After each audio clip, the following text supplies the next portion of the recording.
নামতে কইলো, নামলাম। নামতে নামতে নিচে নাইমা দিয়ে হাই খাড়াইয়া রইছে।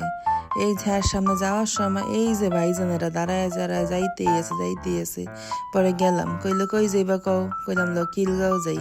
এই যাইতাছি রাস্তাঘাটে এই গাড়ি ঘোড়ার ধাক্কা খাইতে খাইতে একটু ফাহা রাস্তা পাইলাম, পাইতে গেলাম গা খিলগাঁও।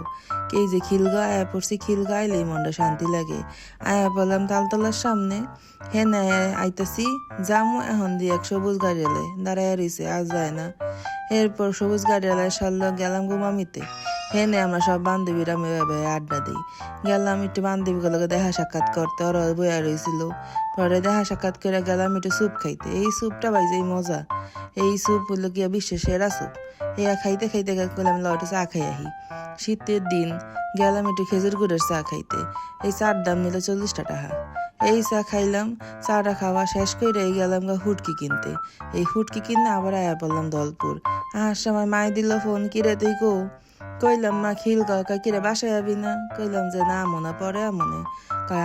খিলগাঁও আলি বাসায় যাবি না? কইলাম না মনে। আবার মার ফোনটা থুয়ে আবার আয়া পড়লাম দলপুর। রাস্তায় ঠান্ডা ঠান্ডা বাতাস খাইতে ভালোই লাগতেছিল। এবার দুইজন মিলে আইতে ভালোই ঠান্ডা ঠান্ডা বাতাস খাইলাম, গল্প করতে করতে আইলাম। ভালোই লাগে রাইতে বেলা বাইরেতে। এই রাইতে বেলা বাইরে সুবিধা আছে, রাস্তাঘাটে কোনো জ্যামজট নাই, সুন্দর একটা না আয়া পড়ন যায়। আইতে চালাইতে ভালোই মজা করতে করতে আমরা আয়া পড়লাম দলপুর। এরপর আয়া পড়লাম বাসায়।